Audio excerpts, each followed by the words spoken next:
Welcome back, everybody, here with another episode of The Strategy Gap and another fun conversation in store. Today, we are joined by Gary Comerford. Gary is a transformation strategist with really a deep passion for transformation, strategic road mapping, and driving alignment across organizations.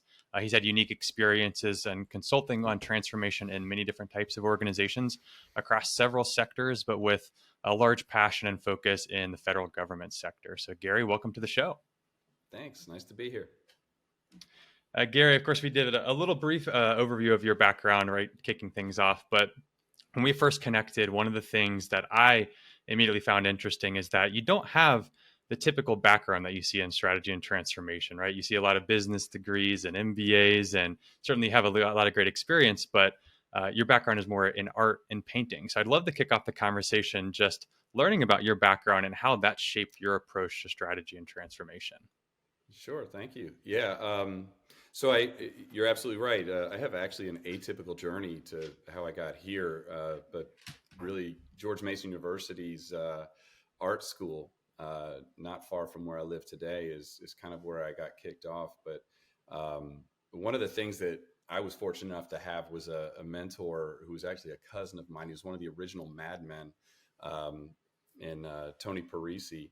He's since passed, but what I used to love is going up when I was a kid up to New Rochelle and spending the night in his studios. And it was just such an amazing place to be inspired, right? And one of the things that he shared with me when before I went to college is he said, major in the academic, don't major in the technique. And one of the things that I kind of took from that was like, if you major in art or fine arts, uh, you certainly learn about, how storytelling evolved and how important it is and how we've kind of shared um, this set of stories over time until we got writing. And now all of a sudden we're out here in the wild world of social media. But having that academic understanding kind of helps understand where we were and how it's changed. And so I took that to heart, majored in fine arts. um, I started out doing some graphic design as well, early on, but this kind of need to continue to tell people stories meant that I had to understand the story if I was actually going to be able to communicate it well. So George Mason was a really good foundation for me. Um, and it's funny, I think I learned this term there from one of my professors: intellectually unintelligible. He said, don't ever be that, right? You can be that visually, you can be that rhetorically, but don't try to use a lot of words that are so big that nobody knows how to put them together. And certainly don't do that when you're trying to connect ideas together and share the art. So, so yeah, that's kind of how it got started in terms of my artistic endeavors. And so you mentioned the idea that you have to learn to tell the story. So I guess when you got out of that program, they were probably at a crossroads, right? You learned how to do all the things you mentioned from an artistic perspective, and then the time comes at George Mason. I think we all remember that lovely Final Four run. I remember that vividly. Uh, 2006. that Thank was you. good. That was Yeah. that was a great year. But like you're at a crossroads. I mean, a lot of folks will major in something, and then the graduation date's coming. How did you then leverage all that you learned and to then selecting that first role? Because a lot of folks have a crossroads in front of them that are listening. Do I go into industry? Do I go to grad school? Do I do something else? Do I join the Peace Corps? How do you learn? How did you make that choice in your world? Yeah. Well, so the journey through school also wasn't exactly, a 4 year journey. There was a lot of failures in my past. And I often share this. I wasn't, the most academic of kids in high school even, right? So I've held roles of like art director and creative director at companies, even like HP. But it's funny that I actually failed art my senior year in high school. I share that just kind of to surprise a lot of folks when we're, doing some icebreakers. So, tell me something that nobody would know about you. Well, you trust a lot of what's visual to somebody that didn't do it well in high school. But when I look back, it wasn't because it was, I didn't understand the content, or, I was a little misguided, kind of lost, I think, a little bit about what I was going to do with an art degree moving forward. Right. And it's interesting. I think I tried to go into business originally and realized, hey, that's not where I want to go. I did a lot of work in the real world, construction, swinging hammers, doing things like that, that kind of preceded when I really discovered that, wow, I have this talent. How do I really push and lean into it? Um, I'll tell you that it was probably an 8-year, journey between, working and understanding finding myself and who I was before I got to this place, at least in college, where one of the biggest assignments that came to me was a transformation assignment, where we had 5 panels to actually convert something non-living into living. And we had a lot of people that, were younger than me at the time, because I was coming back and really focusing, that did things like, we'll turn an eagle into an airplane, or we'll turn a turtle into a tank. You have 5 frames to do it. Well, I made this quick sketch, and I actually showed my art teacher. I said, I want to turn a cuckoo clock into Jack Nicholson's face. And it was so outside of the box, right? But I remember starting. I took the end and I took the beginning cells. I traced them over the top. I found where the middle was. I found out that it was actually a mathematical process for me to figure out what those transitions were. So I'll never forget, I actually got it juried into an art contest over there, and got some attention from that. But I remember my mother at the time telling me, she's like, wow, you should do that for a living. And I think she was pointing at the picture. But when I look back at it, it was the transformation. And so she was absolutely right. My first move into the, working space was doing some graphic design work, right? But it was unsatisfying because you're continuing to kind of try to visualize somebody else's image, and you're doing a lot of responding. It wasn't until I met an engineer by the name of Melvin Kinnebrew. So if he watches this, there's a shout out to him. He was an engineer, and he saw what I did and how I thought. And it was what we did together originally that helped create my first, kind of capability. In fact, we created it together at HP. It was a transformation roadmap. We called it TXRM. And it was really kind of at the heart of where Steve Jobs says, this is where the intersection of engineering and, or at least the humanities and the sciences, as he says it, but, engineering and art. What we did together was amazing, right? And then we added one more partner to the group who thought even more differently than us, Trevor Harris. And so the 3 of us formed this pod, if you will, that was very quick to understand how to communicate ideas with a bunch of different lenses, right? But actually how to not just tell the client about transformation, actually show them. And so we really leaned on the visuals early on to form that capability. Does that kind of tie a set of breadcrumbs, I think, very, very quickly between what you asked and where we are? Yeah, I think so. I mean, mainly the idea of taking complex ideas and then distilling them down into an idea or a graphic that people can understand is a skill set that doesn't really exist for a lot of folks. Not to draw it back to my experience, but I did some grad work at Boston University it was a Master's of Science in Healthcare Communications, which is kind of a hodgepodge of things. But a lot of it was trying to bridge the gap between, you're a patient, you come into the doctor's office, they tell you, God forbid, you have cancer. How do you then make sure they're listening and understanding and taking this very complex, crazy idea of my life is different to making sure there's practical steps that they understand. So you're meeting them where they are.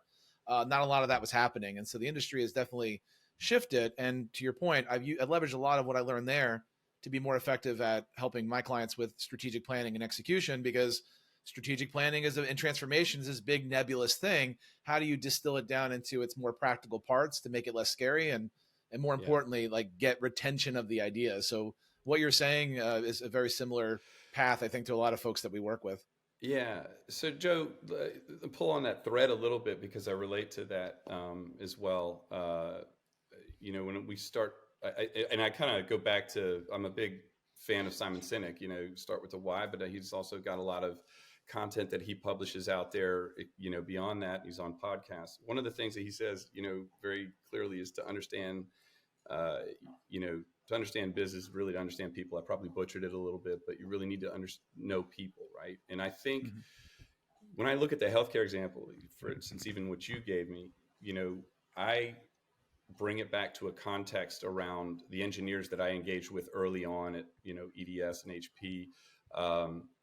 They were doing the right things, but, the heart of that statement that Cynic made says, specifically in industries like finance and engineering, when you get so specialized and so deep and so technical, you actually go down these wormholes where it's farther and farther away from the people that it actually touches, right?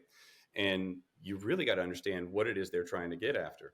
The healthcare example that I liked, and I worked for United Health for a little while during COVID, but is that, give the example of somebody going in to get, an MRI, in our world in government, a lot of times they would see the customer and try to explain the benefits and how all of the MRI machine is actually, constructed, how it's wired together, and it's highly intelligent and it does all these fancy things.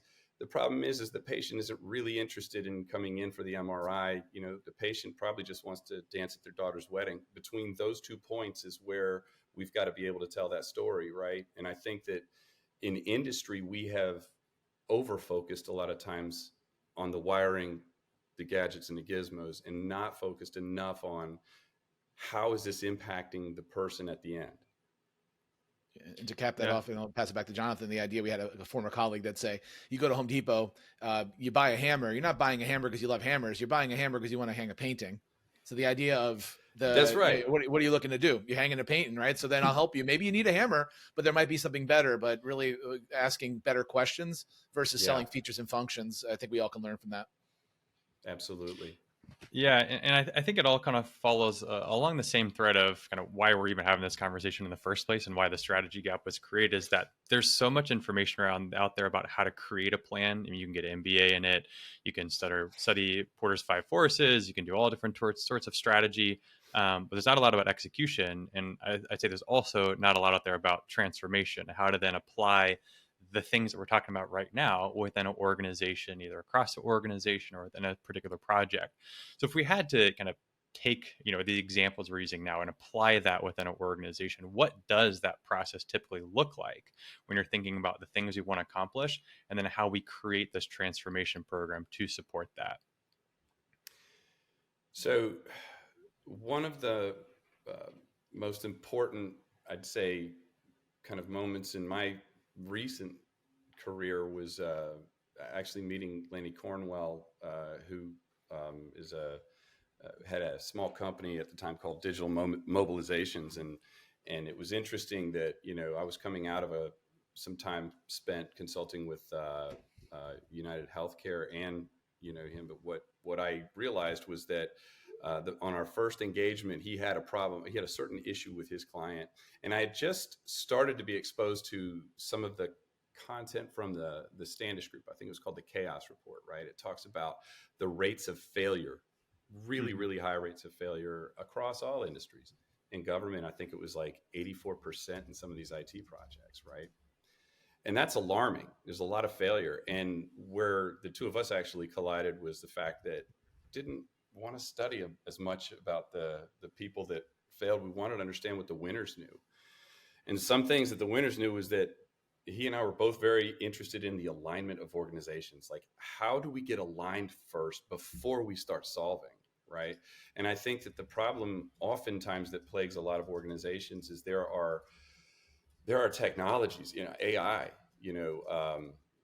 really deep technologies, blockchain, other things that, are really important to, data and analytics, or generating,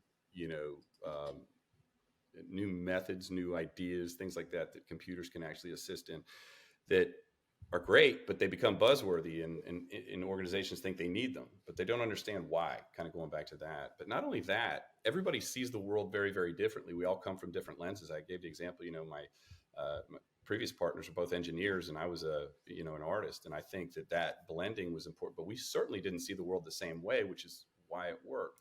So how do we overcome some of that, right? I think, well, first is, a heavy understanding of design thinking is what underpins the way I look at the world. Also human-centered design, right? I think that the design thinking components of this help us start to have everybody look at the same thing and say, that's either a square or that's a circle, right? Because those are things that we can agree about really quick. But once we actually align and agree that, these are the priorities, that this is what good looks like downstream. So we actually use Amazon's press release of the future as a best practice. I like to actually write, or get teams to actually write, here's what 3 years looks like. In a press release, we give them a rubric for it. But we then also get another team to go, what does 18 months look like? And then we get another one to go, okay, well, what is 6? We like watching some people squirm when we run our workshops, but 6 months. Because I think what you see is a spectrum between the art of the possible and then the art of the achievable. And what we're trying to make sure is that the conditions that we start with are actually in alignment with where we're going. And that's not how we're organized to be successful in a lot of businesses right now. So, in order to kind of bring together, I'll give one other example. We had, 9 Air Force colonels in a room, none of whom were each other's boss, trying to come together on a particular mission that they all shared. So we had elements from headquarters, we had elements from wing command, but it was that design thinking lever that made them think early and often about what is it that we are going to do together that really kind of lifted off. Because it makes me think, there was an article that popped up in my purview recently from 2017 from Harvard Business Review, and it talked about how strategy had evolved up to that point too, where it can't be this group of people over here on the left that says, I'm just big thinkers. I'm at a senior level. I'm just thinking big ideas, and I will come up with them and hand them to the operators, and they'll just do whatever it is. And like the idea of one is better than the other, that's what we normally see, where there is an idea that somehow coming up with the idea and doing the ideation is somehow higher level thinking and higher level work, versus the people that actually take those basic abstract ideas and then turn them into something. Like this article was really saying that you got to have leaders that can do both, where it's not just a fly ball that is just anybody can grab it from the operator perspective. And I didn't know if that resonated with you in terms of the people that you might be getting in the room, where as you start to ask them to put more detail into the 6-month view, they go, whoa, that's not what I do. I am a big idea person. Okay. And I'll let the rest of the people, but in a perfect world, everybody in that room would have good ideas and also have some sense of what's actually possible, not just so what are your views, or what have you experienced in that realm? Does that resonate with you? I think you probably can see from my expression, it absolutely resonates with me. I think this is something that we share as consultants a lot of times, is actually having to see this behavior system exist in certain places. But it's the mechanisms for overcoming some of it. We actually, so I like your idea of actually leaders need to be embedded in the project at the outset, and you need to have a Caesar in place, if you will, right? When Caesar leaves Rome, Rome falls apart. When Caesar's in there, we somehow are able to hold together that empire. So to me, I think you need to have strong leadership assigned at any action level that is going forward. And to your point, we need doers.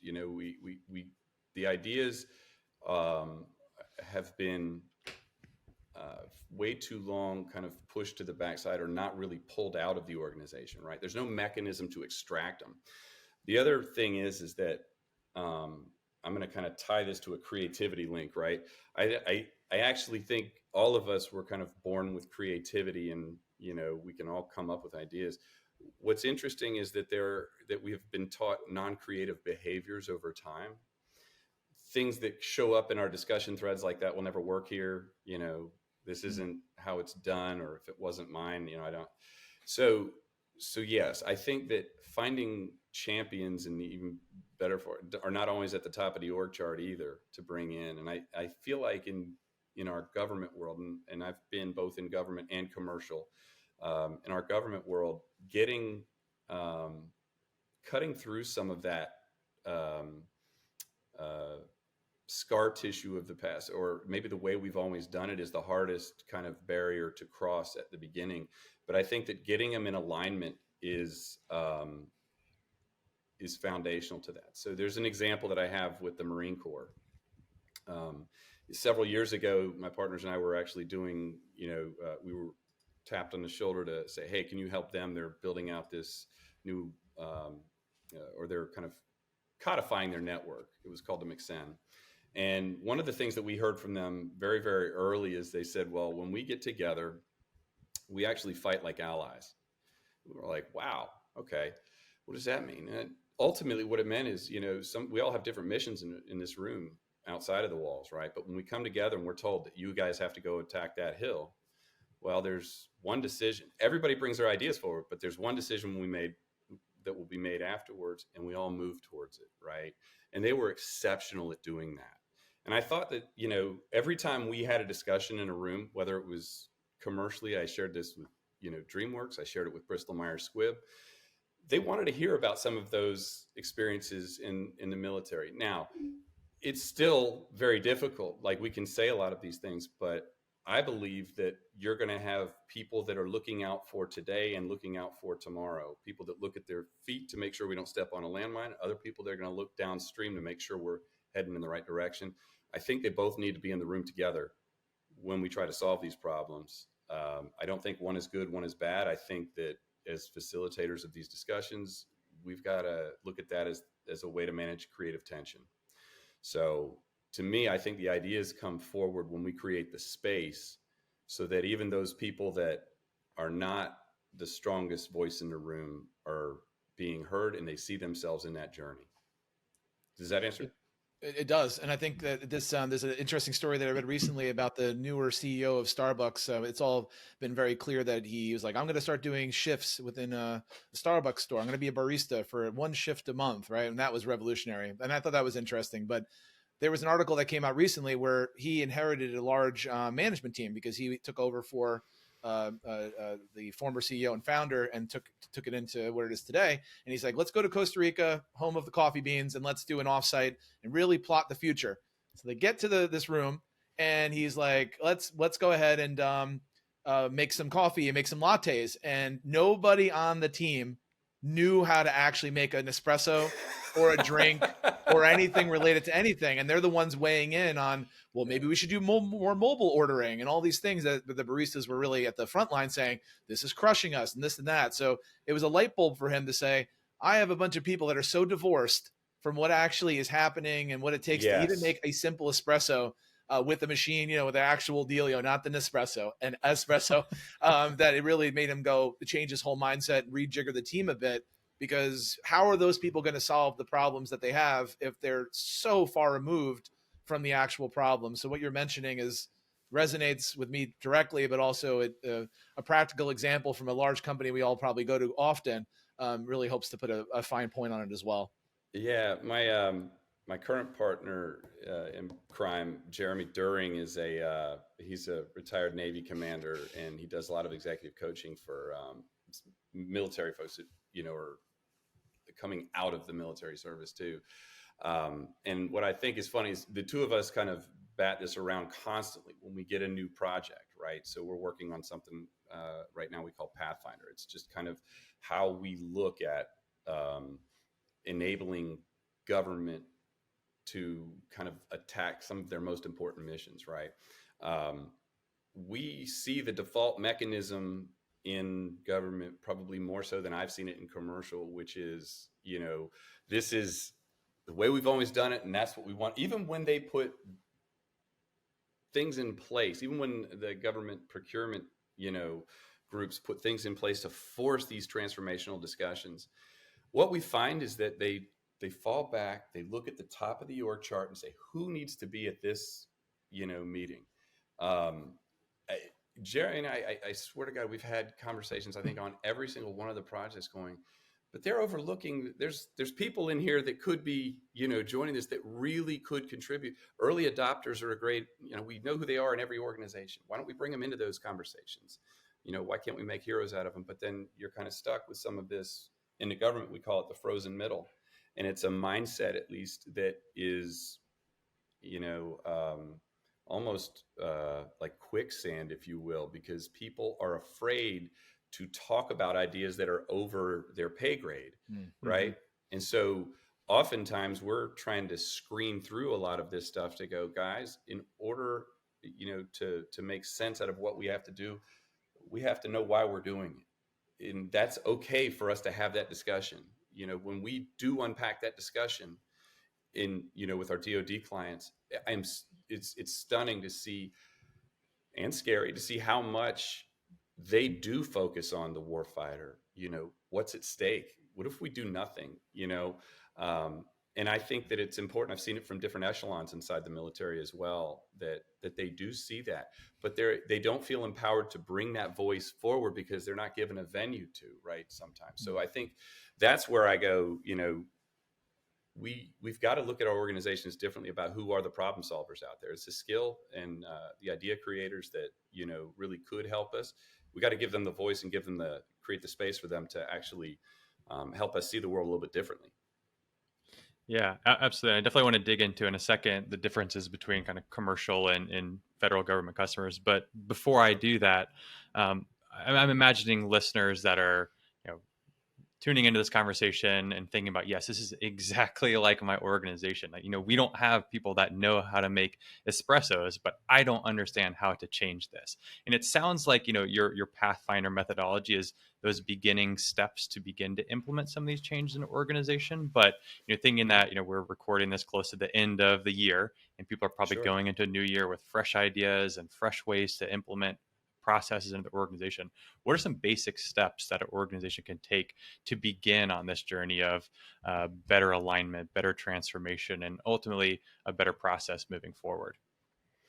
Yeah, organizations need to shift left, right? They've got to me, I think that when we came up with the term roadmap, we did ourselves a disservice. And I'm talking, fundamentally, a roadmap is a product that is printed on paper, and CIOs and, CSOs, product officers, whoever would put it up on their wall.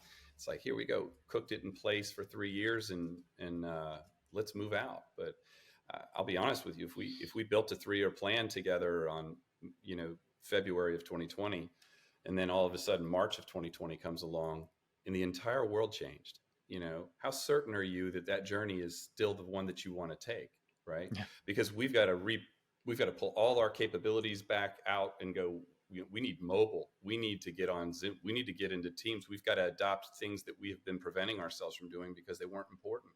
So when I say shift left, I'm going to use that phrase that, my partners and I use, which is it's about the planning, not the plan. So how do we create an adaptive mindset, right? Moving forward, a transformation mindset, which means I did like this one from that group of 9 Air Force colonels that we had when we finally drilled down into, hey, here's your North Star. Here's all the, we know why we're aligned and where we're going. Here's all the things that we want to do about it, that we believe between us that we have control over. What are we going to execute on? It was interesting to hear, the project sponsor say, we originally had 0 to 6 months. Let's get answers on 0 to 6 months. What do you think? And he said, I don't think so. I want 0 to 3 months, right? So what's the op tempo is the DoD term. What's the op tempo of change that we want to commit to? And how serious are we about committing to it? So when I say, shift left, all these ideas are decoupled. It is a lot easier if we have a Miro board with individual tiles on it in a collaboration site. If the bottom idea, if the world changes and the bottom idea already becomes, the most important thing, we can move that to the top. We can reprioritize quickly. And we didn't create this with PowerPoint. We did, it's not carved in stone at that level.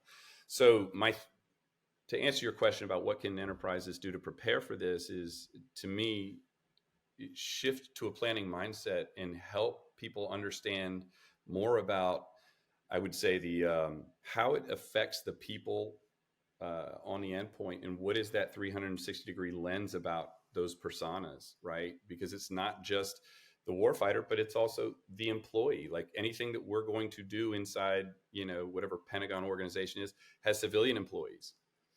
Are we looking at digital natives and trying to teach them to wear, dinosaur boots, or are we actually creating environments that are fit for purpose for people to come right in and get to work on, right? So these are some of the things I think, are important that need to be focused on. It's not always just the, in commercial, it would be that consumer. It's in government, it's the warfighter. There's also, investors on both sides. There's also,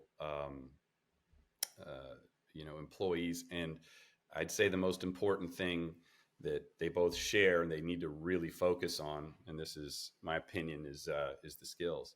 So it, let me add one kind of vignette into this one, because focusing on the skills is something that we talk about consistently in Pathfinder. But a long time ago, when I started doing some of the commercial work, one of my smallest clients was Avon, and I'd say tiny compared to the Bristol Myers Squibbs or DreamWorks.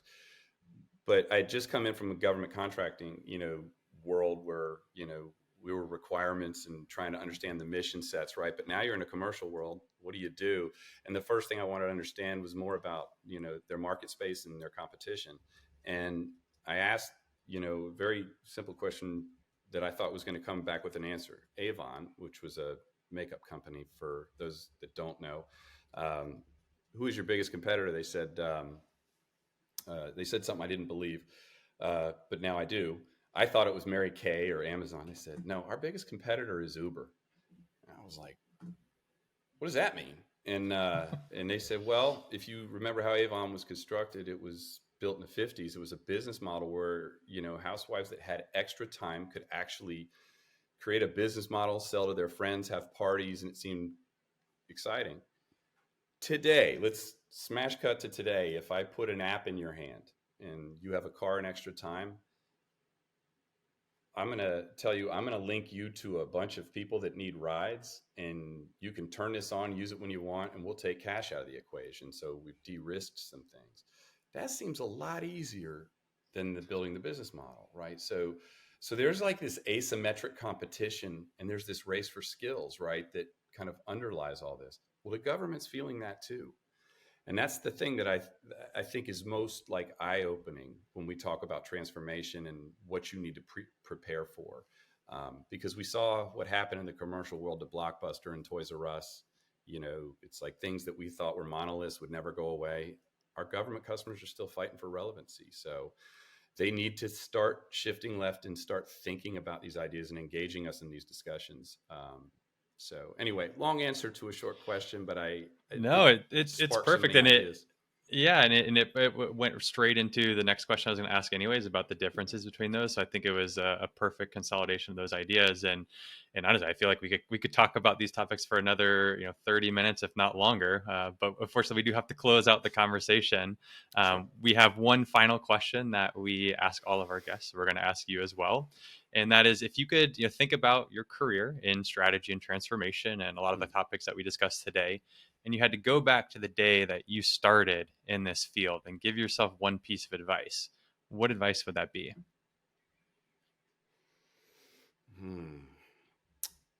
Let's see.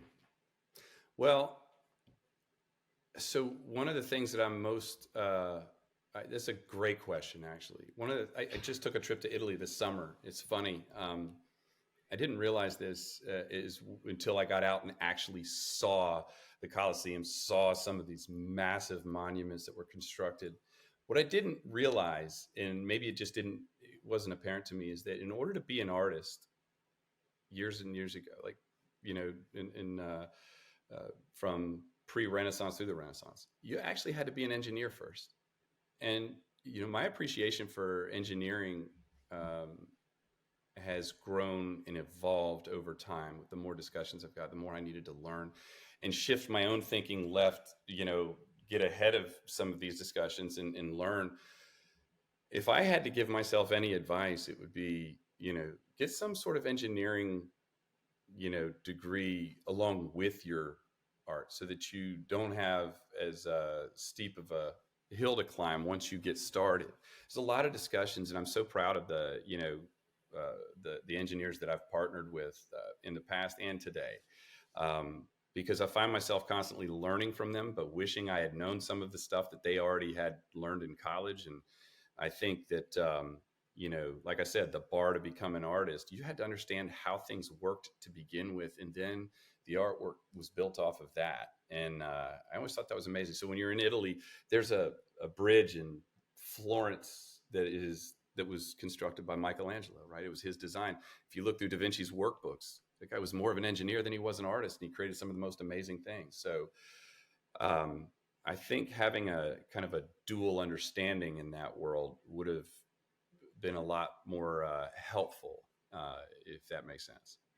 Yeah, as someone who studied engineering but never did a day in his life, that makes me feel good that I didn't waste my time. So I very much appreciate that answer.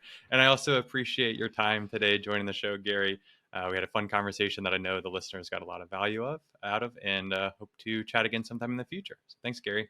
It's been an absolute pleasure. Thank you. Nice to meet Grazie, you. And grazie, grazie. Ciao, ciao. yeah, right on.